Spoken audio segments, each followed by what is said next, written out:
दोस्तों नमस्कार।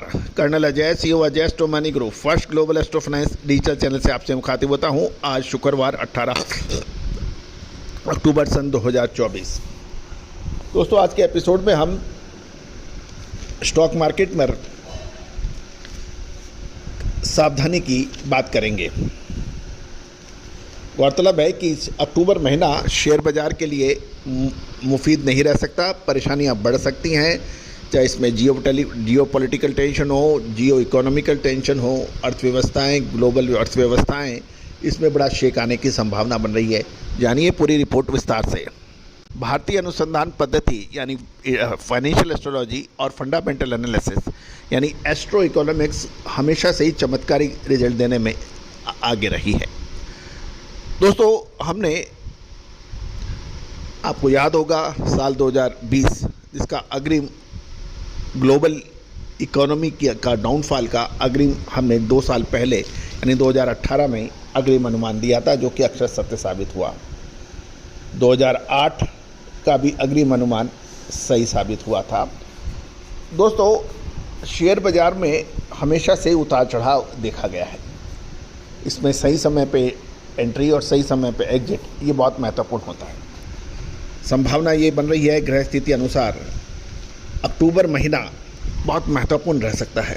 इसमें मंगल और सूर्य जो 2 एनर्जी के ग्रह माने जाते हैं, दोनों ही ग्रह नीच अवस्था में होंगे। साथ साथ देवगुरु बृहस्पति और शनि ये भी दोनों वक्री अवस्था में होंगे।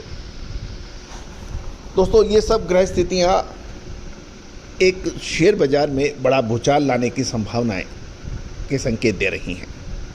इसमें जियो पॉलिटिकल टेंशन हो, जियो इकोनॉमिकल टेंशन हो, ग्लोबल वर्ल्ड अर्थव्यवस्था हो, चाहे वो चाइना का हो, इंडिया का हो या फिर अमेरिका का हो, इसमें कुछ बड़े फेरबदल होने की संभावना है। क्योंकि कहा जाता है जो दिखता है वो होता नहीं, जो होता है वो दिखता नहीं। ऐसी कुछ संभावनाएं बनेंगी। ऐसी संभावना है कि वर्ल्ड ग्लोबल अर्थव्यवस्थाएं के कोई लूपहोल, कोई कमज़ोर पॉइंट वो दुनिया के सामने आए। विश्व अर्थव्यवस्था के साथ साथ करेंसी बाज़ारों के अंदर भी बड़ा उतार चढ़ाव रहने की संभावना बन सकती है। अगले लगभग 1 महीना 15 नवंबर तक संभवतः चाहे अमेरिकन अर्थव्यवस्था हो, चाइनीज अर्थव्यवस्था हो या फिर इंडियन अर्थव्यवस्था हो, यूरोपियन स्थितियाँ हों, उसके अंदर बड़ी उलट-पलट की संभावना बन रही है। ऐसे समय में जो निवेशक हैं, ट्रेडर्स हैं, उनको अतिरिक्त सावधानी रखनी चाहिए। भारत से भी विदेशी निवेशकों का जो एफआईज ने इन्वेस्टमेंट किया हुआ है उसकी बिकवाली बढ़ सकती है। साथ साथ फ्रंटलाइन स्टॉक्स हैं, उसके अंदर चाहे वो आईटी हो, मेटल्स हों, बैंकिंग स्टॉक्स हों, ऑयल एंड गैस स्टॉक्स हों, सॉफ्टवेयर स्टॉक्स हों, उनके अंदर परेशानियों की संभावनाएं बन सकती हैं। अतः जो भी निवेशक हैं, ट्रेडर्स हैं, लॉन्ग टर्म इन्वेस्टर्स हैं, उनके लिए एक मौका भी होगा कि नीचे के स्तर के ऊपर माल खरीदा जा सके। मौजूदा समय में देखा जाए तो घरेलू निवेशक लगातार निवेश बढ़ा रहे हैं और विदेशी निवेशक लगातार अपना निवेश घटा रहे हैं। जो घरेलू निवेशक जो हैं, मई 2022 के अंदर 50,836 करोड़ रुपया एक माह में जो सर्वाधिक निवेश किया गया था, 2020 के अंदर मार्च के अंदर 55,595 करोड़ एक महीने में निवेश किया गया था और मई 2024 में 55,733 करोड़ एक महीने में घरेलू निवेशकों ने शेयर बाज़ार में निवेश किया था। मार्च 2024 में ये 55,000 का आंकड़ा 56,312 करोड़ का हुआ और अक्टूबर महीने में जो मौजूदा रनिंग मंथ चल रहा है, इसमें 68,961 करोड़ रुपया एक महीने में घरेलू निवेशकों ने निवेश किया है।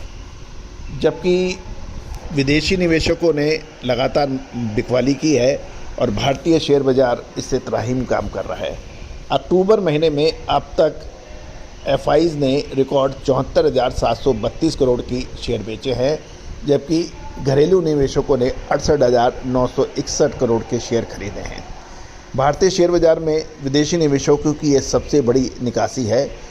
इससे पहले मार्च 2020 में एफआई ने सर्वाधिक 65,817 करोड़ रुपए की निकासी की थी, जो इस बार बढ़कर 74,732 करोड़ की हो गई है। पहले जब विदेशी निवेशक बिकवाली करते थे तो घरेलू निवेशक अपने निवेश से बाजार को थाम लेते थे। इस बार घरेलू संस्थागत निवेशक, जिसे डीआईज कहते हैं, डोमेस्टिक इंस्टीट्यूशनल इन्वेस्टर्स, वो भी खूब जोर लगा रहे हैं, पर बाजार गिरावट रोक नहीं पा रहे हैं।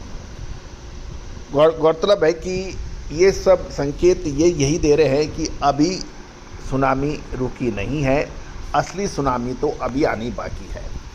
दोस्तों, आपका अपने ये सिर्फ महज आपको शिक्षण और रिसर्च के अनुसंधान के लिए दी जा रही है। किसी भी प्रकार का हमारा निवेश या व्यक्तिगत इंटरेस्ट इसमें कुछ नहीं है। आप कोई भी निर्णय लेने से पहले आप स्वयं का विवेक और अपने फाइनेंशियल एडवाइजर से भी जरूर राय कर लें। All the very the best, good luck, happy trading.